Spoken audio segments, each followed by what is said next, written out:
Thiruvananthapuram mayor V രാജേഷാണ് ഇന്ന് leaders മോർണിംഗിൽ അതിഥിയായി എത്തിയിരിക്കുന്നത്. Good morning Shri V Rajesh. നമസ്കാരം. അപ്പോൾ ഒരു മേയർ എന്ന നിലയിൽ മാത്രമല്ല, കുറച്ച് കാര്യങ്ങൾ, നമുക്ക് പരിമിതമായ സമയമാണുള്ളത്, അതിനിടയ്ക്ക് ഈ തെരഞ്ഞെടുപ്പ് തയ്യാറെടുപ്പുകൾ അടക്കമുള്ള വിഷയങ്ങളിൽ ചില കാര്യങ്ങൾ ചോദിക്കാനുണ്ട്. എങ്കിലും മേയർ എന്ന നിലയിൽ ചുമതലയേറ്റപ്പോൾ മുന്നിൽ വന്ന ഏറ്റവും പ്രധാനപ്പെട്ട വെല്ലുവിളികളിലൊന്ന്, ഒരുപക്ഷെ തെളിയിക്കേണ്ട ഒന്ന് എന്ന മട്ടിൽ നമ്മൾ കണക്കാക്കുന്ന ഒന്ന് ആറ്റുകാൽ പൊങ്കാല തന്നെയാണ്. കേരളത്തിലെ ഏറ്റവും പ്രധാനപ്പെട്ട ഉത്സവങ്ങളിലൊന്നാണല്ലോ ആറ്റുകാൽ പൊങ്കാല. അത് ഏറ്റെടുത്ത് അതിന് വേണ്ട ഒരുക്കങ്ങളും ക്രമീകരണങ്ങളും ഒക്കെ നടപ്പാക്കി തീർത്തപ്പോൾ ആത്മവിശ്വാസം വന്നോ അതോ ഒരു ഉദ്ദേശ രീതിയിൽ നടന്നില്ല എന്ന് തോന്നലാണോ ഉള്ളത്?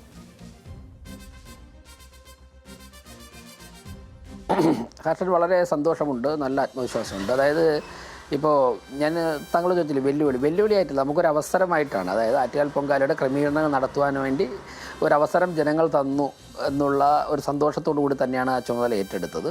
ഞങ്ങൾ ഇപ്പോൾ മേയർ ആകുന്നതിന് മുൻപും പലതരത്തിലും ആറ്റുകാൽ പൊങ്കാലയുമായി ബന്ധപ്പെട്ട് പ്രവർത്തിച്ചിട്ടുള്ളത് കൊണ്ട് തന്നെ അതിൻ്റെ ബുദ്ധിമുട്ടുകളും സാധ്യതകളും ഒക്കെ അറിയാം. അന്നും ഞങ്ങൾ അതാത് സമയത്തുള്ള കോർപ്പറേഷൻ്റെയും സംസ്ഥാന സർക്കാർ ഭരണസമിതിയോടും ചേർന്ന് നിന്നുകൊണ്ട് അവരുടെ നിർദ്ദേശങ്ങളനുസരിച്ച് തന്നെയാണ് ഞാൻ BJPയുടെ ജില്ലാ പ്രസിഡൻ്റ് ആയിരുന്നപ്പോഴും യുവമോർച്ച സംസ്ഥാന പ്രസിഡൻ്റ് ആയിരുന്നപ്പോഴും ഒക്കെ പ്രവർത്തിച്ചിട്ടുള്ളത്. ആ നിർദ്ദേശങ്ങളൊക്കെ ജനങ്ങളെ കൊണ്ട് നടപ്പിലാപ്പിക്കുവാൻ ഞങ്ങളാൽ ആവത് ചെയ്തിരുന്നു. അതുകൊണ്ട് തന്നെ കുറേ കാര്യങ്ങളൊക്കെ അറിയാമായിരുന്നു. ട്രസ്റ്റുമായിട്ട് നേരത്തെ ബന്ധമുണ്ടായിരുന്നു. പിന്നെ മേയർ ആയതിനു ശേഷം നമ്മുടെ ഉത്തരവാദിത്വം കൃത്യമായിട്ട് നിർവഹിക്കണം. ആദ്യമാണ് ഭരണരംഗത്തിരുന്നുകൊണ്ട് നടത്തുന്നത് പൊങ്കാല എന്നുള്ളത് കൊണ്ട് തന്നെ 4ാമത്തെ ദിവസം ആദ്യത്തെ യോഗം ചേർന്നു. എന്നിട്ട് പടിപടിയായിട്ട് ഇപ്പോൾ റോഡ് ടാറിങ്ങാണ് ഞങ്ങൾ ആദ്യം നടത്തിയത് പൊങ്കാലയ്ക്ക് 15 ദിവസം മുമ്പ്. അതിനെ തുടർന്ന് സംസ്ഥാന സർക്കാർ വിളിച്ച മീറ്റിങ്ങുകൾ അറ്റൻഡ് ചെയ്തു. അങ്ങനെ അവസാന ദിവസം വരെ. പിന്നെ ഏറ്റവും പ്രധാനമായിട്ട് എല്ലാവരും ഉറ്റുനോക്കുന്നത് പൊങ്കാല കഴിഞ്ഞിട്ടുള്ള ക്ലീനിങ് ആണല്ലോ. അതിന് അവിടെ നിലവിലുള്ള സിസ്റ്റത്തിൽ വരുത്തേണ്ട മാറ്റങ്ങൾ വരുത്തി ഉദ്യോഗസ്ഥരെയൊക്കെ തന്നെ 100% എനിക്കിതിൽ പറയാനുള്ളത്, കോർപ്പറേഷനിലെ ഉദ്യോഗസ്ഥന്മാർ അവസാനത്തെ വ്യക്തി വരെ, ഇപ്പോൾ കോർപ്പറേഷൻ്റെ ഞങ്ങളോടൊപ്പം നിൽക്കുന്ന സെക്രട്ടറി, ഹെൽത്ത് ഓഫീസർ, ഹെൽത്ത് സൂപ്പർവൈസർമാർ മുതൽ എല്ലാ തൊഴിലാളികളും രാത്രി തീരുന്നതുവരെ ഒരുമിച്ച് നിന്ന് പ്രവർത്തിച്ചു. അപ്പോൾ അതിന് നേതൃത്വം കൊടുക്കാൻ സാധിച്ചതിൽ സന്തോഷമുണ്ട്, ആത്മവിശ്വാസമുണ്ട്, ജനങ്ങളോടൊക്കെ നന്ദിയുണ്ട്. തീർച്ചയായും. പക്ഷേ ഒരു സമാന്തരമായി ഒരു വലിയ ഒരു പ്രചാരണം കൂടി ശ്രദ്ധയിൽപ്പെട്ട് കാണുമല്ലോ. അതായത് അത് നേരിട്ട് കോർപ്പറേഷനുമായി ബന്ധപ്പെട്ട വിഷയമാണോ എന്നുള്ള കാര്യത്തിൽ സംശയമുണ്ട്. വെള്ളക്കെട്ടിൻ്റെ കാര്യം, അതുപോലെ തന്നെ ക്ലീനിങ് വേണ്ട രീതിയിൽ സമയം പാലിച്ച് യഥാസമയത്ത് പൂർത്തിയാക്കുന്ന ഒരു സാഹചര്യം ഉണ്ടായില്ല എന്നൊക്കെയുള്ള പ്രചാരണം ഉണ്ടായിരുന്നു. അത് വസ്തുതാപരമല്ല എന്നാണോ? വോളിയം പോയി അല്ല ഹർഷൻ, അവിടെ കുറച്ച് കൺസ്ട്രക്ഷൻ ആറ്റുകാൽ ക്ഷേത്രത്തിൻ്റെ പ്രോപ്പർട്ടിയിൽ ക്ഷേത്ര കമ്മിറ്റി നടത്തുകയായിരുന്നു. അവർ കൺസ്ട്രക്ഷൻ നടത്തിക്കൊണ്ടിരുന്ന സമയത്ത് അപ്രതീക്ഷിതമായിട്ട് മഴ പെയ്തു. അപ്പോൾ ആ ക്ഷേത്രത്തിൻ്റെ പ്രോപ്പർട്ടിയിൽ കോർപ്പറേഷന് കയറി ആ കൺസ്ട്രക്ഷൻ വർക്കുകൾ ഇടപെടാനുള്ള പരിമിതിയുണ്ട്. ആ പരിമിതി വന്നവർ ഒരു ദിവസം ആ ദിവസം മഴയില്ലായിരുന്നെങ്കിലോ അല്ലെങ്കിൽ 1-2 ദിവസം കൂടി വേനലുണ്ടായിരുന്ന ഒരു സമയം കിട്ടിയെങ്കിലോ അതങ്ങ് ഉണങ്ങിയേനെ. അപ്പോൾ കോർപ്പറേഷൻ്റെ പ്രോപ്പർട്ടി അല്ലാത്ത സ്ഥലത്ത് കോർപ്പറേഷന് യാതൊരു കാര്യവും ചെയ്യാൻ സാധിക്കില്ല. അല്ലെങ്കിൽ പൊതുസ്ഥലമായിരിക്കും, ഗവൺമെൻറ് സ്ഥലമായിരിക്കണം. അപ്പോൾ അങ്ങനെയുള്ള ഒരു പരിധി നമുക്കുണ്ട്. പിന്നെ അവിടെ ചെന്ന് നിന്നിട്ട് ഫോട്ടോ എടുത്ത് സോഷ്യൽ മീഡിയയിൽ ഇടുക, ഇതിൻ്റെ ഒന്നും പിറകെ പോകാൻ നമുക്ക് സമയമില്ല. അതിൻ്റെയൊക്കെ പിറകെ അത് നോക്കിയിരുന്നു കഴിഞ്ഞാൽ നമ്മുടേതായ ഉത്തരവാദിത്വം നിർവഹിക്കാൻ സാധിക്കില്ല. പിന്നെ ക്ലീനിങ്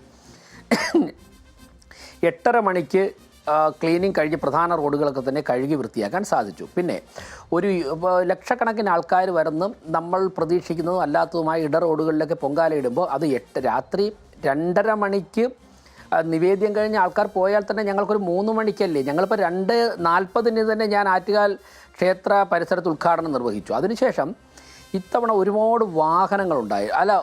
തിരക്ക് കൂടുതലായതുകൊണ്ട് റോഡിലൊക്കെ വാഹനങ്ങളുടെ എണ്ണം വളരെ കൂടുതൽ. അപ്പോൾ ഞങ്ങൾ ഈ ലോഡ് കയറ്റുന്ന ടിപ്പറുകൾ കൊണ്ട് ഡംപിങ് യാർഡിൽ, അതായത് ഒരു ഗ്രൗണ്ടിൽ 1-2 ഗ്രൗണ്ടുകളിലാണ് ഈ ചപ്പുചവറുകൾ ഈ വിറക് കൊണ്ട് തട്ടുന്നത്. അരമണിക്കൂർ കൊണ്ട് ലോഡ് അൺലോഡ് ചെയ്തിട്ട് തിരിച്ച് ടിപ്പർ വരുമെന്ന് പ്രതീക്ഷിക്കുന്നിടത്ത് 1 മണിക്കൂർ 1.5 മണിക്കൂർ ആവുന്നു. കാരണം എന്താണ്, ഈ ബ്ലോക്കിൽ പെട്ടുപോകും ടിപ്പർ. അപ്പോൾ തൊഴിലാളികൾ ചവറൊക്കെ വാരി നിന്നാലും ടിപ്പർ വരാതെ ലോഡ് ചെയ്യാൻ സാധിക്കില്ല. അങ്ങനെ ചില സ്ഥലങ്ങളിൽ 1 മണിക്കൂർ എന്നുള്ളത് 1.5 മണിക്കൂറൊക്കെ ആയിട്ടുണ്ട് മാലിന്യം മാറ്റാൻ. അല്ലാതെ ഇത്ര ഇന്ന മുഹൂർത്തത്തിൽ തന്നെ മാലിന്യം മാറ്റിക്കൊള്ളാമെന്നൊന്നും നമുക്ക് പറയാൻ പറ്റില്ലല്ലോ. റോഡിൽ തിരക്ക് കൂടുന്നതനുസരിച്ച് അൺലോഡ് ചെയ്ത് ടിപ്പർ വരാൻ വേണ്ടി താമസിക്കും. അങ്ങനെ ചില സ്ഥലത്ത് 10 മിനിറ്റ് 15 മിനിറ്റ് കൂടുമ്പോൾ ഒക്കെ ചില സ്ഥലങ്ങളിൽ. പക്ഷേ പ്രധാന റോഡുകളൊക്കെ രാത്രി 8:30 ക്ലീനാക്കി. നിങ്ങൾ ഇന്നലെ രാവിലെ ഇറങ്ങി തിരുവനന്തപുരം നഗരത്തിൽ ഒന്ന് യാത്ര ചെയ്ത് നോക്കൂ. അപ്പോൾ ഈ പഴയ സമയത്തുള്ള കുറച്ച് എവിടെയെങ്കിലുമൊക്കെ മാലിന്യം കിടക്കുന്നതൊക്കെ എടുത്ത് സോഷ്യൽ മീഡിയയിൽ ഇരുന്ന് എഡിറ്റ് ചെയ്തിട്ട് പോസ്റ്റ് ഇട്ട് കഴിഞ്ഞാൽ അതൊക്കെ സ്വാഭാവികമായിട്ടും ഒരു for every action there is an equal and opposite reaction എന്ന കണക്കിലെടുക്കാതെ നമ്മൾ അതിൻ്റെയൊക്കെ പിറകിൽ ഞങ്ങളൊന്ന് ഊർജ്ജം ചെലവഴിക്കാനോ മൈൻഡ് അപ്ലൈ ചെയ്യാൻ ഞാനതൊന്നും പലതും കണ്ടിട്ട് പോലുമില്ല. പക്ഷേ നമ്മുടെ ഉത്തരവാദിത്തം കൃത്യമായിട്ട് ഞങ്ങൾ പരമാവധി ആത്മാർത്ഥമായിട്ട് ചെയ്തിട്ടുണ്ട്, സമൂഹം അത് അംഗീകരിച്ചിട്ടുണ്ട്. റൈറ്റ്. മറ്റൊന്ന്, ഈ തിരുവനന്തപുരത്ത് ഈ ജല പ്രശ്നമുണ്ടായല്ലോ, വാട്ടർ ക്രൈസിസ് ഉണ്ടായ സമയത്ത് അത് പരിഹരിക്കാൻ വേണ്ട ഇടപെടൽ നടത്തുന്നതിന് പകരം അവിടെ BJPയും സമരമുഖത്തേക്ക് ഇറങ്ങാനാണ് ശ്രമിച്ചത് എന്നതൊരു ആരോപണമായി പറഞ്ഞു കേട്ടു. യഥാർത്ഥത്തിൽ അങ്ങനെ ഒരു സിറ്റുവേഷൻ ഉണ്ടാകുമ്പോൾ ആരോപണ പ്രത്യാരോപണങ്ങൾക്ക് നിൽക്കാതെ പെട്ടെന്ന് പ്രശ്നം പരിഹരിക്കുക എന്നതല്ലേ ഭരണ നേതൃത്വം എന്ന നിലയിൽ ചെയ്യേണ്ടത് എന്നുള്ള സംശയമുണ്ട്. അതിലെന്താണ് വിശദീകരിക്കാനുള്ളത്? തിരുവനന്തപുരം കോർപ്പറേഷൻ മേയർ എവിടെയാണ് സമരരംഗത്തിറങ്ങിയത്? തിരുവനന്തപുരം കോർപ്പറേഷൻ്റെ ഡെപ്യൂട്ടി മേയർ എവിടെയാണ് സമരരംഗത്തിറങ്ങിയത്? തിരുവനന്തപുരം കോർപ്പറേഷൻ്റെ സ്റ്റാൻഡിംഗ് കമ്മിറ്റി ചെയർമാൻമാർ എവിടെയാണ് സമരരംഗത്തിറങ്ങിയത്? ഞങ്ങളൊക്കെ തന്നെ നിരന്തരം വാട്ടർ അതോറിറ്റിയുമായിട്ടും water authority MD, joint MD അവരുമായിട്ടും ചർച്ച നടത്തുകയും പരമാവധി സ്ഥലങ്ങളിൽ എവിടെയൊക്കെയാണോ കുടിവെള്ള പ്രശ്നം അതൊക്കെ തന്നെ അവരുടെ ശ്രദ്ധയിൽപ്പെടുത്തി എത്തിക്കാൻ നോക്കുകയും വാട്ടർ അതോറിറ്റിക്ക് അതിന് എത്തിക്കാൻ സാധിക്കാതെ എയർ ബ്ലോക്കൊക്കെ കയറിയ സ്ഥലങ്ങളിലേക്ക് ആവശ്യപ്പെട്ട എല്ലാ വാർഡുകളിലേക്കും കോർപ്പറേഷൻ്റെ ചെലവിൽ ടാങ്കർ ലോറികൾ കൊടുക്കുകയും അതിൽ സൗജന്യമായി വെള്ളം എത്തിക്കുകയും ചെയ്യുകയാണ് ഞങ്ങൾ ചെയ്തത്. പിന്നെ കോർപ്പറേഷൻ BJP നേതൃത്വത്തിലുള്ള ഭരണസമിതി ഭരിക്കുന്നു എന്ന് കരുതിയിട്ട് BJP ഇനി ഈ 5 വർഷം ഒരു സമരം ചെയ്യാൻ പാടില്ലെന്നും BJPയോട് പറയാനൊന്നും ഞങ്ങൾക്ക് ഭരണസമിതിക്ക് സാധിക്കുകയില്ല. സ്വാഭാവികമായിട്ടും കുടിവെള്ളം കിട്ടാൻ വേണ്ടി പ്രശ്നമുണ്ടാകുമ്പോഴേക്കും ബുദ്ധിമുട്ടുണ്ടാകുമ്പോഴേക്കും അതാത് സ്ഥലത്തുള്ള ജനങ്ങൾ അവരുടെ പ്രതിഷേധം പ്രകടിപ്പിക്കുമ്പോൾ അതിന് BJPയുടെ കൗൺസിലർമാരുടെ അവർ നേതൃത്വം നൽകുക, അത് അവരുടെ ഉത്തരവാദിത്തമാണ്. കോർപ്പറേഷൻ ഭരണസമിതിയുടെയും BJPയുടെയും പ്രവർത്തനത്തെ രണ്ടായിട്ട് കാണണം. BJPയുടെ ആശയം, BJPയുടെ നയപരമായിട്ടുള്ള ഭരണപരമായുള്ള നിർദ്ദേശങ്ങൾ ഭരണസമിതിയിൽ ഏതൊക്കെ തരത്തിൽ നടപ്പിലാക്കാൻ സാധിക്കും അത് ഞങ്ങൾ ചെയ്യും. ഞങ്ങളുടെ ആശയ അടിത്തറയിൽ നിന്നുകൊണ്ട്, മറിച്ച് പെട്ടെന്ന് ഓരോ മിനിറ്റിലും ഉണ്ടാകുന്ന പ്രവർത്തനങ്ങൾ സമൂഹത്തിലെ ആവശ്യങ്ങൾക്കനുസരിച്ച് ഒരു രാഷ്ട്രീയ പാർട്ടി പ്രതികരിക്കണോ വേണ്ടതെന്ന് ആ പാർട്ടിയാണ് തീരുമാനിക്കേണ്ടത്. എന്നാൽ മേയർ എന്നുള്ള നിലയ്ക്ക് ഞങ്ങൾ കൃത്യമായിട്ട് വാട്ടർ അതോറിറ്റി ഉദ്യോഗസ്ഥരുമായും ബഹുമാനപ്പെട്ട മുഖ്യമന്ത്രി പങ്കെടുത്ത ചർച്ചയിലും ഈ കാര്യങ്ങൾ ശ്രദ്ധയിൽപ്പെടുത്തുകയും കോർപ്പറേഷൻ്റെ പണം ഉപയോഗിച്ച് ബദൽ സംവിധാനം ഏർപ്പെടുത്തുകയും ചെയ്താണ് മുന്നോട്ട് പോയത്. പൊങ്കാല ദിവസം ഞങ്ങൾ 60 സ്ഥലങ്ങളിൽ 1000കണക്കിന് ലിറ്റർ വെള്ളം കൊള്ളുന്ന ടാങ്കറുകൾ എത്തിച്ചിട്ട് അവിടെ വെള്ളം ശേഖരിച്ചു കൊടുത്തു. ഇതല്ലേ ഞങ്ങൾ ചെയ്യേണ്ടത്, അതല്ലേ ഞങ്ങൾ ചെയ്തത്. റൈറ്റ്. ഈ മറ്റൊരു പ്രധാനപ്പെട്ട കാര്യം, കേരളം BJPയുടെ പ്രചാരണ രംഗം മുതൽ ഇങ്ങോട്ട് എല്ലാവരും പ്രതീക്ഷിച്ചിരുന്നത് അങ്ങനെ BJPക്ക് ഭരണം ലഭിക്കുന്ന ഒരു സാഹചര്യം കോർപ്പറേഷനിൽ ഉണ്ടായാൽ ആ കേന്ദ്ര പദ്ധതികളുടെ പ്രഖ്യാപനം പല തരത്തിലുണ്ടാകും, പ്രധാനമന്ത്രിയുടെ വരവോടെ ചില പ്രഖ്യാപനങ്ങൾ ഉണ്ടാകും എന്നതൊക്കെയായിരുന്നു. ഒരു വട്ടം ചർച്ച ചെയ്തതാണ്, പക്ഷേ ആ നിലയ്ക്കുള്ള പ്രഖ്യാപനങ്ങൾ ഉണ്ടായില്ല എന്നത്. ഇനിയിപ്പോൾ തെരഞ്ഞെടുപ്പിന് മുന്നോടിയായി പ്രധാനമന്ത്രി ഒരിക്കൽ കൂടി കേരളത്തിലേക്ക് വരുന്നുണ്ട്. ആ വരവിൽ എങ്കിലും അല്ലെങ്കിൽ ഇപ്പോൾ തിരുവനന്തപുരം കോർപ്പറേഷൻ എന്ന നിലയ്ക്ക് തിരുവനന്തപുരം കോർപ്പറേഷനോ കേരളത്തിന് പൊതുവേ ഉള്ള പദ്ധതികളുടെ പ്രഖ്യാപനം ഉണ്ടാകുമോ? അല്ല, നിങ്ങളൊക്കെ എന്തിനാ ഈ ആവശ്യമില്ലാത്ത കാര്യങ്ങൾ പ്രതീക്ഷിക്കുന്നത്? നിങ്ങൾ പറഞ്ഞതുകൊണ്ടാണ് രാജേഷ് പറഞ്ഞിരുന്നു, BJP സംസ്ഥാന പ്രസിഡന്റും പറഞ്ഞിരുന്നു. അല്ലെ, ഒരു കാര്യം ചെയ്യൂ ഹർഷൻ, രാജേഷ് പ്രധാനമന്ത്രി പ്രഖ്യാപിക്കും എന്ന് പറഞ്ഞു ബ്ലൂ പ്രിന്റ് അവതരിപ്പിക്കും, വികസനത്തിന്റെ ബ്ലൂ പ്രിന്റ് അവതരിപ്പിക്കും. ഞാൻ പറഞ്ഞു ഒരു കാര്യം ചെയ്യട്ടെ ഹർഷൻ, ബ്ലൂ പ്രിന്റ് അവതരിപ്പിക്കുമെന്ന് ഞാൻ പറഞ്ഞ ഒരു വാക്ക് ഒന്ന് കേൾപ്പിച്ചേ. ഞാൻ പറഞ്ഞൊന്ന് കേൾപ്പിക്കൂ.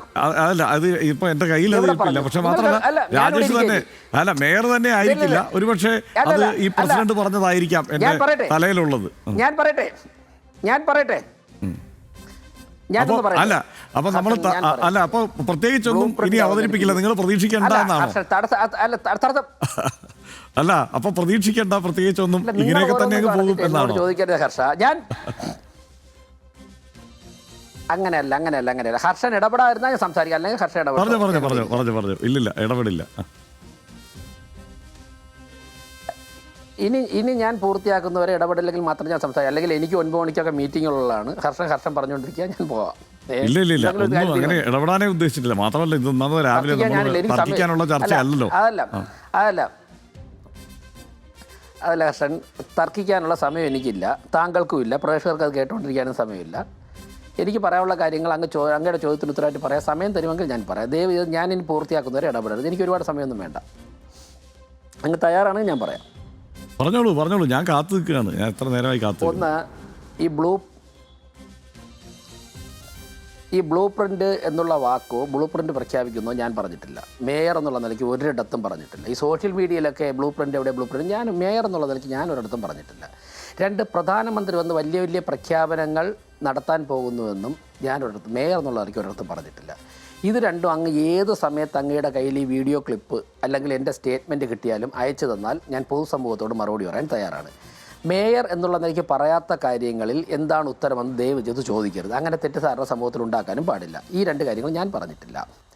പിന്നെ മറ്റൊന്ന്, പ്രധാനമന്ത്രി വന്ന് വലിയ വലിയ പദ്ധതികൾ പ്രഖ്യാപിക്കാൻ പോകുന്നുവെന്നും മാധ്യമങ്ങളാണ് വാർത്ത കൊടുത്തത്. നിങ്ങൾ മനസ്സിലാക്കേണ്ടത്, ഏതൊരു സ്ഥലത്തും പ്രധാനമന്ത്രിയുടെ നാവിലൂടെ പ്രധാനമന്ത്രി എല്ലാ പ്രഖ്യാപനങ്ങളും നടത്തുമെന്നുള്ള പ്രതീക്ഷയൊന്നും ആർക്കും വേണ്ട. പക്ഷേ നിങ്ങളൊരു കാര്യം മനസ്സിലാക്കേണ്ടത്, കേന്ദ്ര ഗവൺമെൻറ്റിൻ്റെ പിന്തുണയോടുകൂടി തന്നെയാണ് ഞങ്ങൾ ഭരിക്കുന്നത്.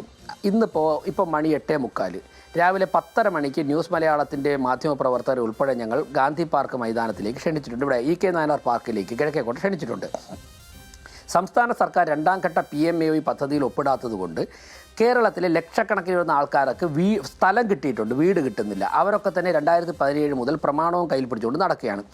തിരുവനന്തപുരം കോർപ്പറേഷൻ ചരിത്രത്തിലാദ്യമായിട്ടൊരു കോർപ്പറേഷൻ അവർക്ക് സ്വന്തമായിട്ട് വീട് വെച്ച് കൊടുക്കാനുള്ള ഉത്തരവാദിത്തം ഞങ്ങൾ ഏറ്റെടുക്കുക. ഹർഷൻ, 2000 പേർക്ക് നിങ്ങൾക്ക് ഞങ്ങൾ വീട് തരാൻ പോകുന്നു എന്ന് പറഞ്ഞുകൊണ്ട് മേയർ ഒപ്പിട്ട സർട്ടിഫിക്കറ്റ് ഇന്ന് രാവിലെ 10:30 മണിക്ക് പഴവങ്ങാടിയിൽ വെച്ച്, ഇവിടെ കിഴക്കേക്കോട്ട ഈ നയനാർ പാർക്കിൽ വെച്ച് ഞങ്ങൾ വിതരണം ചെയ്യാൻ പോവുകയാണ്.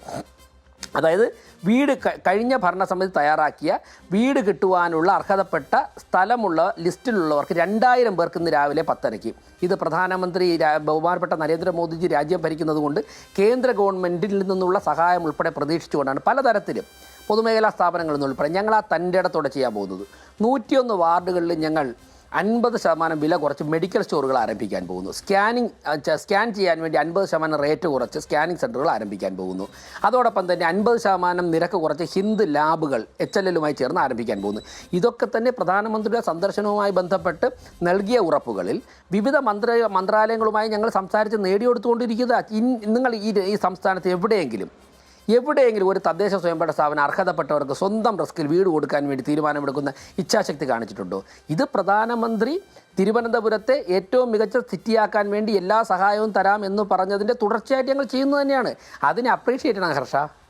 തീർച്ചയായും ആ ശ്രമങ്ങളെയൊന്നും ആരും അങ്ങനെയൊന്നും കാണേണ്ടതില്ല കേട്ടോ. മാത്രമല്ല, രാവിലെ നമ്മൾ അങ്ങനെ തർക്കിക്കാനിരുന്നതുമല്ല, ഞാൻ ചോദിച്ചു വന്നപ്പോൾ ആ വിഷയത്തിലേക്ക് കൂടി അങ്ങ് കടന്നു വന്നതാണ്. ഇനി ഒരു കാര്യം കൂടെ, നമ്മൾ ഈ പറഞ്ഞതുപോലെ തെരഞ്ഞെടുപ്പുമായി ബന്ധപ്പെട്ട് അതിന് വേണ്ട തയ്യാറെടുപ്പുകളിലേക്ക് എങ്ങനെയാണ് BJP കിടക്കുന്നത് എന്നുള്ളതാണ്. ഇപ്പോൾ തിരുവനന്തപുരം കോർപ്പറേഷൻ ലഭിച്ചപ്പോൾ തന്നെ അതേസമയം ഈ തദ്ദേശ തെരഞ്ഞെടുപ്പുകളിലെ വോട്ട് ശതമാനം നോക്കിയാൽ നേരിയ ഒരു കുറവ് അത് BJPക്ക് വോട്ട് ഷെയറിൽ കാണാൻ കഴിഞ്ഞിട്ടുണ്ട് മുൻ തെരഞ്ഞെടുപ്പുകളുമായി താരതമ്യം ചെയ്യുമ്പോൾ. അപ്പോൾ ആ നിലയ്ക്ക് നോക്കിയാൽ എങ്ങനെയാണ് ഈ നിയമസഭാ തെരഞ്ഞെടുപ്പിന് വേണ്ടിയിട്ടുള്ള തയ്യാറെടുപ്പുകൾ ഏറ്റവും കൂടുതൽ എല്ലാവരും ഉറ്റുനോക്കുന്നത്? ഒരു കോർപ്പറേഷൻ പിടിച്ചതുകൊണ്ട് തിരുവനന്തപുരത്തും തിരുവനന്തപുരത്തിൻ്റെ പരിസര പ്രദേശത്തുമായുള്ള മണ്ഡലങ്ങളിലായിരിക്കും BJPക്ക് മുന്നേറ്റം ഉണ്ടാക്കാൻ കഴിയുക എന്നുള്ളതാണല്ലോ. അവിടുത്തെ തയ്യാറെടുപ്പുകളെക്കുറിച്ച് എന്താണ് പറയാൻ?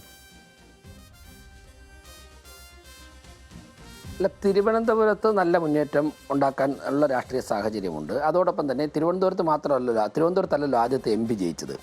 ആദ്യത്തെ എം പി ജയിച്ചത് തൃശ്ശൂരല്ലേ. അപ്പോൾ തിരുവനന്തപുരം മാത്രം, പണ്ട് ഒരു 20 വർഷം മുമ്പൊക്കെ ആണെങ്കിൽ തിരുവനന്തപുരം മാത്രമായിരുന്നു BJPക്ക് ജയസാധ്യതയുള്ള സ്ഥലമെങ്കിൽ ഇപ്പോൾ മഞ്ചേശ്വരം ആയിക്കോട്ടെ, പാലക്കാട്ടായിക്കോട്ടെ, തൃശ്ശൂരത്തെ മണ്ഡലങ്ങളായിക്കോട്ടെ, ആലപ്പുഴ ജില്ലയിൽ കഴിഞ്ഞ പാർലമെൻറ്റിലൊക്കെ ഏറ്റവും മുന്നേറുന്നത് ആറ്റിങ്ങൽ പാർലമെൻറ്റിലെ 2 മണ്ഡലങ്ങൾ ഞങ്ങൾ ലീഡ് ചെയ്തിരിക്കുകയാണ്. അപ്പോൾ കേരളത്തിലെ ഏറെക്കുറെയല്ല, ഇപ്പോൾ മലപ്പുറം ജില്ലയുടെ ചില ഭാഗങ്ങൾ, അതോടൊപ്പം തന്നെ എറണാകുളം ജില്ലയുടെയൊക്കെ ചില റൂറൽ ഏരിയകൾ, അവിടെ ഒഴികെ ബാക്കി എല്ലാ സ്ഥലങ്ങളിലും ഗ്രാമങ്ങളിലുൾപ്പെടെ, മുൻപ് പട്ടണങ്ങളിലായിരുന്നെങ്കിൽ ഇപ്പോൾ ഗ്രാമങ്ങളിലുൾപ്പെടെ BJPക്ക് നല്ല വേരോട്ടമുണ്ട്.